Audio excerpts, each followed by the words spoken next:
Okay, today's presentation is about the physics module, and this is the lesson number 10 on the topic of the oscillations, waves, and the resonance. Our objective today is to discuss about the sound derivation, the 2D superposition, Doppler effect, and thermodynamics.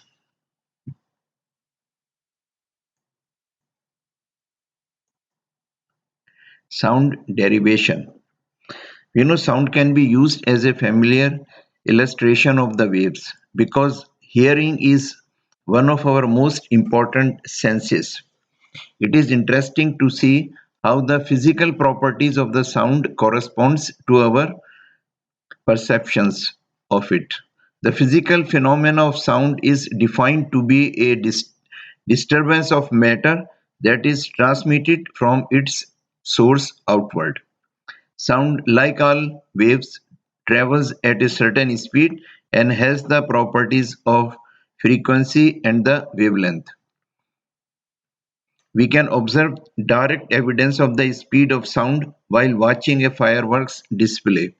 We can see the flash of an explosion well before we hear its sound and possibly feels the pressure wave, implying both that sound travels at a finite speed and that it is much slower than the light. So what we learn is that the speed of speed of sound is slower than the light. The relationship of the speed of sound and its frequency and the wavelength is represented by this equation, that the speed of sound is equal to the frequency and delta the wavelength. So we can say the speed of sound is equal to the frequency multiplied by the wavelength. So this is our equation for calculating the speed of sound. Here is an example between adjacent compressions as illustrated in the figure. The frequency is the same as that of the source and is the number of waves that passes a point per unit time. So you see these are the waves and they are traveling. I will be just changing this one to the arrow. Okay, so you per unit it is traveling from here to here. The wavelength, this we call the delta, and this is the velocity, and this is the frequency. When it is the frequency is happening, the waves are going there. This is the wavelength, and this is the velocity. So the speed of sound in a medium is determined by a combination of the medium's rigidity and its density. The more rigid the medium, the faster the speed of sound is. So we should remember that the more rigid the medium, the faster will be the speed of sound. The speed of sound in the air is slow because air is compressible. Okay? And the speed of sound in the steel or aluminum, it will be faster because they are not compressible. Even liquid is less compressible than the air, so it will be faster in the liquid. Here we have given the speed of speed for the different objects. For example, in the air the value is 331, which is a gas. If we go to the liquids, and in the water you see the speed is 1480 meter per second, and as we move towards the solid, in the steel you see the speed is 5960 meter per second. So it is, you see, as the rigidity increase, then the speed of sound is increasing. So the speed of the sound in a medium depends on how quickly vibration energy can be transferred through the medium. Okay, so the derivation of the speed of sound in a medium depends on the medium and on the state of the medium. Is it solid, air, or is it a liquid? In general, the equation for the speed of a mechanical wave in a medium depends on the square root of the restoring force, or the electricity, or the elastic properties divided by the internal properties. So this is a general equation, but in the next slide we will be seeing the what will be the actual equation. You see, the temperature is, we are used to read it in the centigrade, but Kelvin scale is a scale for measuring the temperature, with the zero defined as the absolute zero.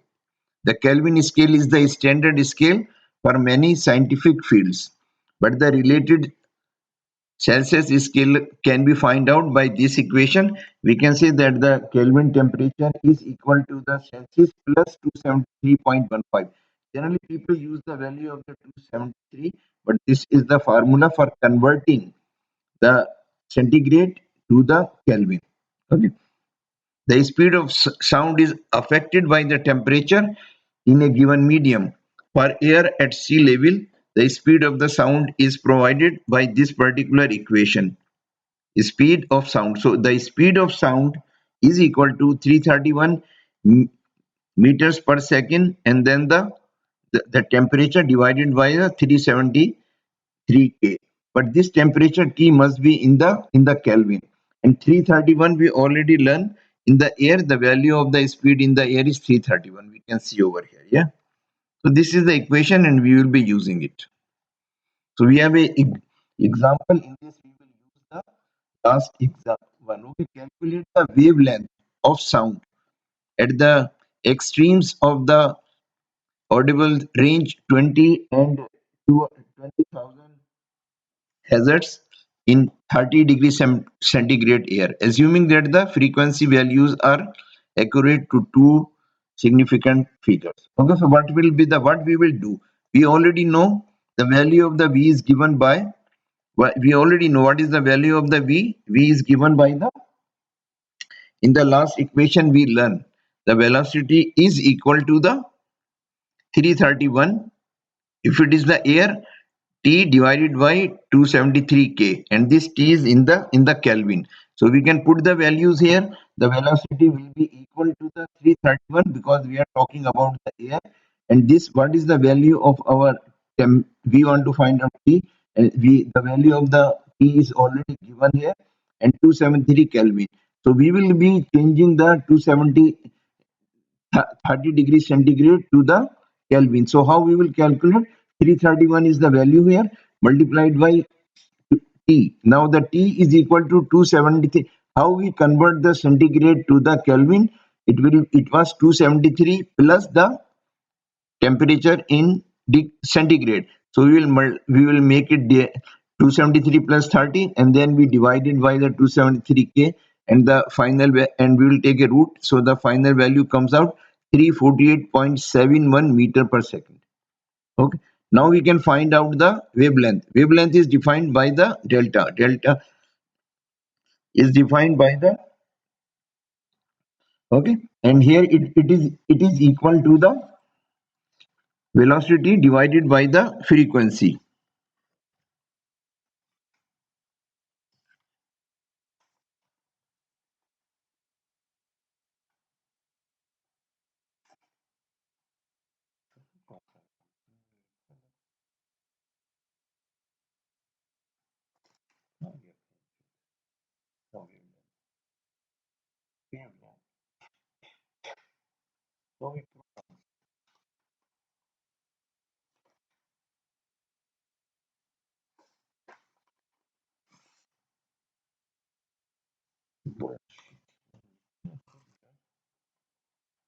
Wavelength. This is the wavelength.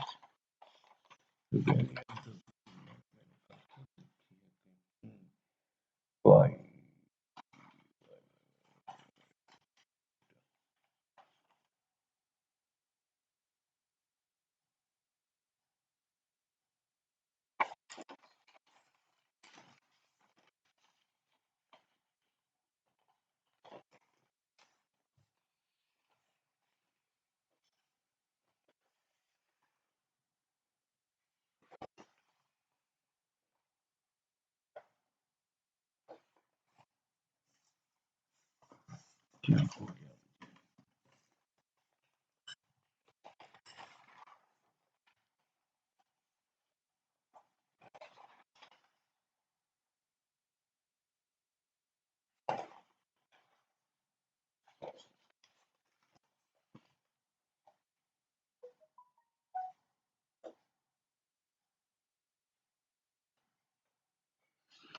Wavelength. Okay,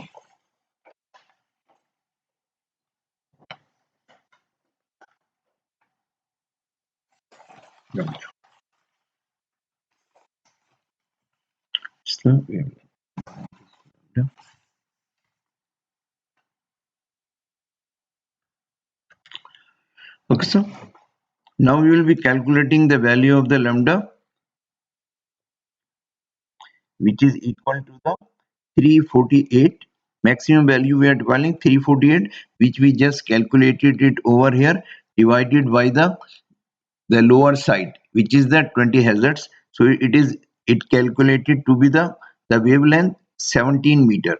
And when we go for the minimum one, you remember that we will be dividing it with the 20,000 hazards. So it is coming out to be the 1.7 centimeter, because it is 0.017 meter and we change it to the centimeter. So this will be the value.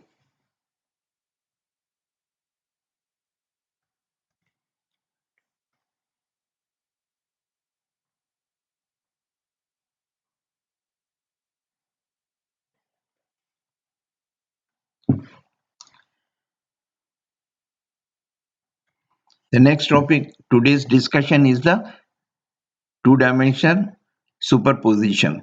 So many interesting waves phenomena in the nature requires two or more waves passing through the same region of space at the same time. Two traveling waves can meet and pass through each other without being destroyed or even altered. So two waves, those are passing each other, they can superimpose, but they can pass without destroying or even altering each other. For instance, when two pebbles are thrown into a pond, the expanding circular waves don't destroy each other. In fact, the ripples pass through each other. Likewise, when sound waves from two sources move through air, they pass through each other. The important thing is now in the region of overlap, the resultant wave is found by adding the displacement of the individual waves. For such analysis, the superposition principle applies. So we should be remembering that in the region of the overlap of the waves, the resultant wave is found by adding the displacement of the individual waves. So in this diagram, if you can see, this is our wave number 1 and this is the x values and minus x from the here, and this is the wave number 2, which is x is this and the minus x is this. If they will superimpose, you see they will become twice over here. So this will be the superimposition of the wave number 1 with the wave number 2. So when two or the more traveling waves encounter each other while moving through a medium, the resultant wave is found by adding together the displacement of the individual waves point by point. So this we should be remembering. Okay, experiment shows that the superposition principle is valid only when the individual waves have small amplitudes of displacement, which is an assumption we make in all our examples. What is a Doppler effect? This is our topic. An increase or decrease in the frequency of sound, light, or the other waves as the source and the observer moves towards or away from each other. The effect causes the sudden change in pitch noticeable in a passing siren. So we will be doing some examples for this particular case. The characteristic sound of a motorcycle passing by is a good example of the Doppler effect. The high pitch scream shifts dramatically to a lower pitch roar as the motorcycle passes by a stationary observer. The closer the motorcycle brushes by, the more abrupt the shift. The faster the motorcycle moves, the greater the shift. We also hear this characteristic shift in frequency for passing race cars, aeroplanes, and trains. So, what is the Doppler effect? The Doppler effect is an alteration in the observed frequency of a sound due to the motion of either the source or the observer. The actual change in frequency due to relative motion of source and the observer is called the Doppler shift. So these are some particular examples are there. Suppose a car is moving and there are two stationary persons are standing X and Y. X and Y, and the car is moving. So the sound emitted by a source is spread out in spherical waves. You see over here spherical waves, because the source, observers, and the air are stationary. This is our source, the air. Okay. The wavelength and the frequency are the same in all direction and to all observers.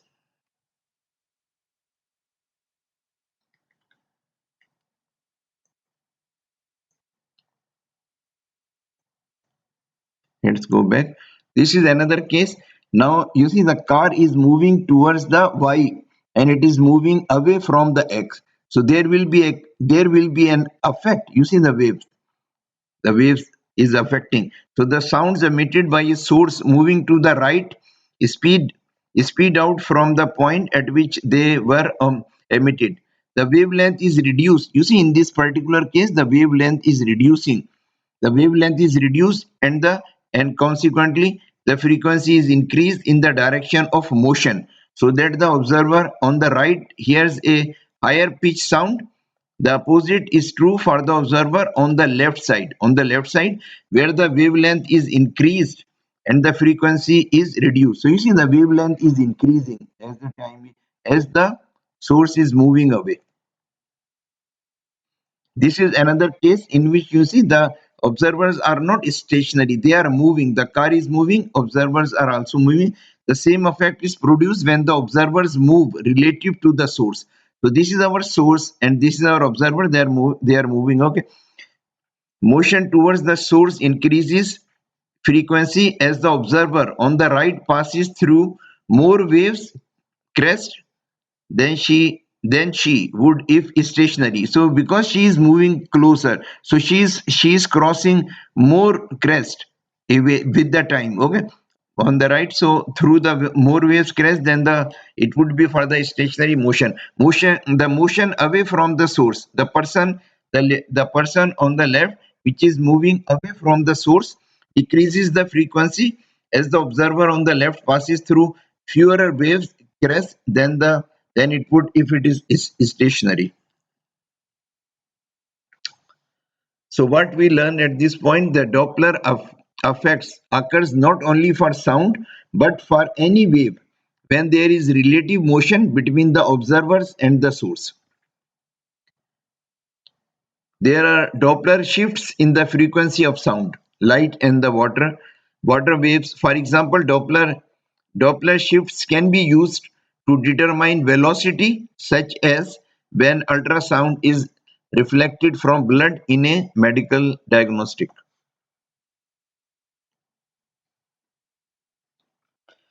So for a stationary observer and a moving source, the frequency of observer, this is the frequency of the observer received by the observer, can be shown to. So this is the frequency of the observer is equal to frequency of the source, then the velocity, and then divided with the velocity of this moving object and the stationary object. Here the Fs is the frequency of the source. So this is the source. Vs is the velocity of the source. This is the velocity of the source. This is Vs is the velocity of the source. This is the frequency of the source, and Vw is the speed of the sound. This is the speed of the sound. This is the speed of the sound. Okay. So this will find out the frequency at the observer. We will use this equation to solve some of the examples. Similarly, for a stationary source and moving observer, the frequency received by the observer is given by, so the equation will be changed. This is a good example. Suppose a train that has a 150 Hz horn is moving at 35 miles per second in still air on a day when the speed of the sound is 340 meters per second. What frequencies are observed by a stationary person at the side of the track as the train approaches and after it passes? So we need to find out the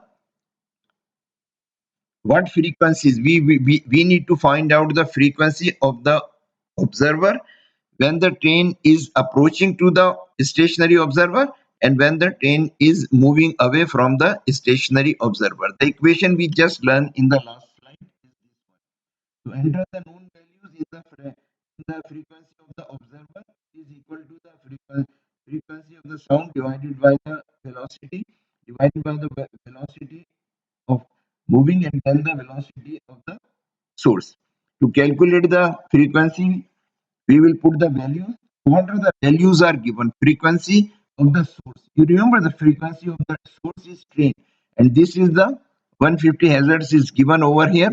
And then the what is the velocity? We have given the velocity is also given somewhere. Velocity is given. The speed of the sound is given, which is the speed. The velocity 340 meter per second. So we put the 340 meter per second the velocity, and then we will be dividing it by the velocity of this and then so 340 minus the what is the actual one. We are telling that the horn is moving. Okay, the train is moving at this speed 35, so we will subtract it from 35. So the frequency of the observer and the when the train is approaching, the frequency of the observer will be calculated by 167 Hz. Now we will calculate for the frequency of the observer when the train is receding, when the train is moving away from the observer. We put the values over here. We find out that it is 136. So we can see that when the train is moving, the frequency is high, and when the train is moving away from the source, it is down. This is our another topic for today's discussion. It is thermodynamics. Thermodynamics is the branch of physics that deals with the relationship between the heat and the other forms of energies. Heat transfer is energy in transit, and it can be used to do the work. So there are a lot of examples we will find out in our day-to-day life. That suppose we provide the heat to a steam engine, and it will be moving the train. Okay, so the first law of thermodynamics states that the change in the internal energy of a system equals the net heat transfer into the system minus the net work done by the system. So in this case, the equation is actually given by the delta U is equal to Q minus W. What is the delta U? Is the change into the internal energy. Okay, and Q is the net heat. Q is the net heat. In this case, Q is the net heat, and the Q is the sum of all the heats those we are providing, and W is the sum of all the work. W is the sum of all the work. So maybe we will try to make something different. So what is the W? W is the sum of all the work done by the system, and Q is what? Q is the sum of all the heat transferred into and out of the system. And what is the W? We have already provided over here. So I will go back here and I will change my cursor. So this is the thing. Suppose now Q is the sum of all the heat. So we are providing the Q the heat inside. This is our system. So we provided so much heat, and the work get out is W. So what will be the difference? The change in the internal energy will be equal to the Q minus the W. So whatever is that is we call the change in the internal energy of all of them. So for example, there is a Q in and there will be maybe a Q out, blah. So this is an example. We will take a good example now. Next one. The first law of thermodynamics is the conservation of energy principles stated for a system where the heat and work are the methods of transferring energy for a system in the thermal equilibrium. So this is the equation that we have already learned, that delta U is equal to Q minus W. Okay, so this is the change and this is the energy provided, this is the work done, and this is the change in the system. This is a good example we will be discussing. Suppose there is a heat transfer of 40 joules to a system. So this is our system and we are providing it to the 40 joules of heat. Later there is a heat transfer of 25 joules. After this out of the system, so the system will be releasing 25 joules. So therefore it is minus. While 4 joules of the work is done, so system is doing a work of 4 joules of work is done on the system. So you see we are providing 4 joules of the work. What is the net change in the internal energy of the system? This is our question. So you remember that the value was the delta U is equal to the Q minus W. So how much is the energy is provided there? You see over here 15 joules. It will be the quantity of heat we are providing over here is the heat transfer of 15 joules minus 6 joule is equal to plus 9. So it is equal to the, let me see it again. We will come back to the next screen and we will calculate these values in a proper way.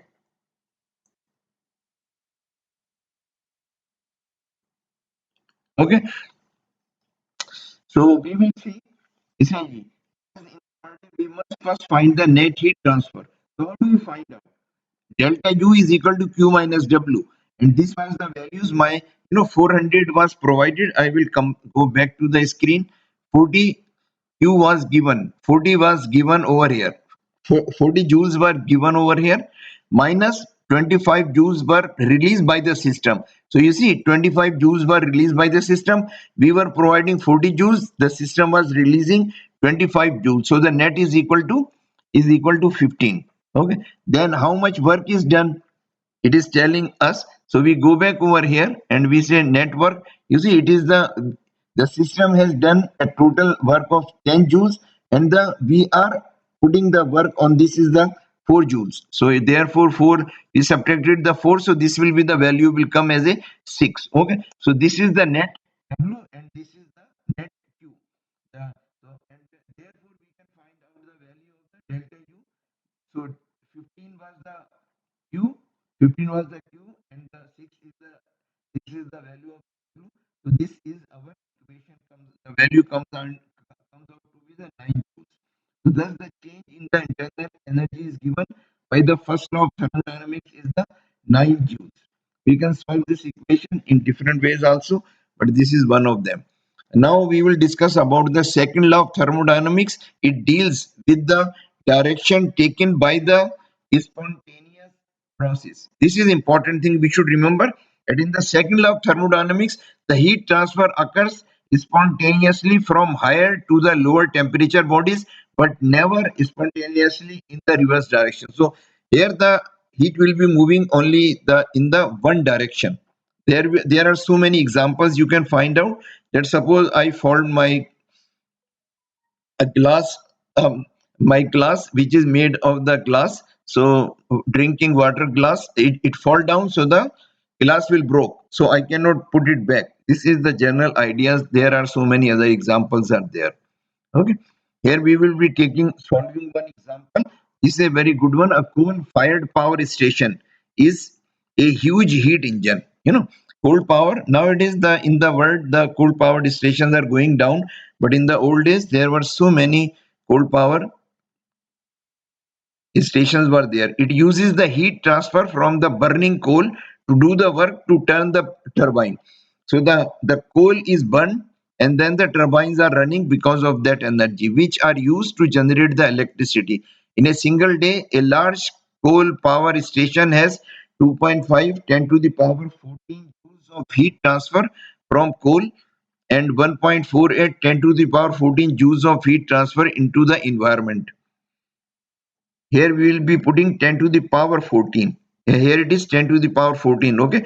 So what is the work done by the power station? We need to find out. And what is the efficiency of the power station? Efficiency of uh, such transfer of heat is the very low. So you will see in this that how much work is done. So we can find out. We can use the W is equal to Q heat minus the QC to find out the work output. Okay, so how we will be finding it? To how much the work was done? It is 2.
So we will go through this example number 4 again, that if we have a coal-fired power station, it uses the heat transfer from burning the coal to do the work to turn the turbine. So we need to find out in this case that what is the work done by the power station and what is the efficiency of our power station when the given values are the the amount of the large coal power station has itne 2.5 10 to the power 14 joules of heat transfer from the coal. So when we are burning the coals, we are getting 2.5 10 to the power 14 joules of heat. And how much heat transfer to the environment? 1.48 10 to the power 14 will be gone to the environment. So that the difference will be transferred into the work. So we will solve this question.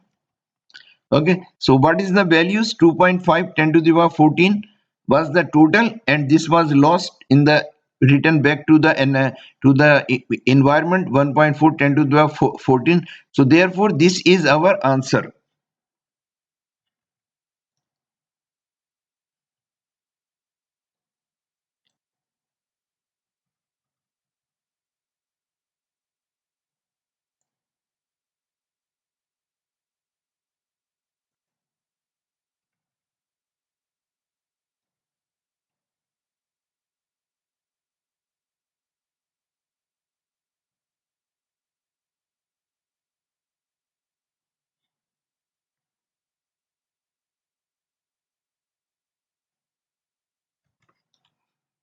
Okay, so we can calculate how much is the work is done. 2.5 was the total supply.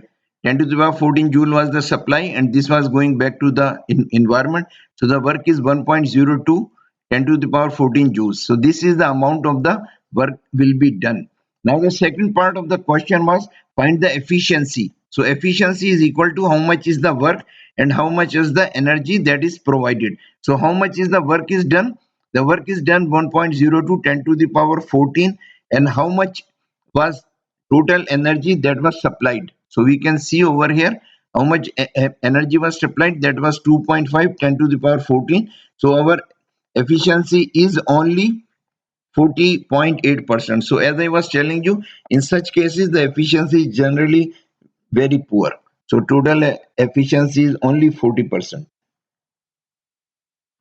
There are some questions I have given you so that you can solve, and please try to solve them and submit the answers.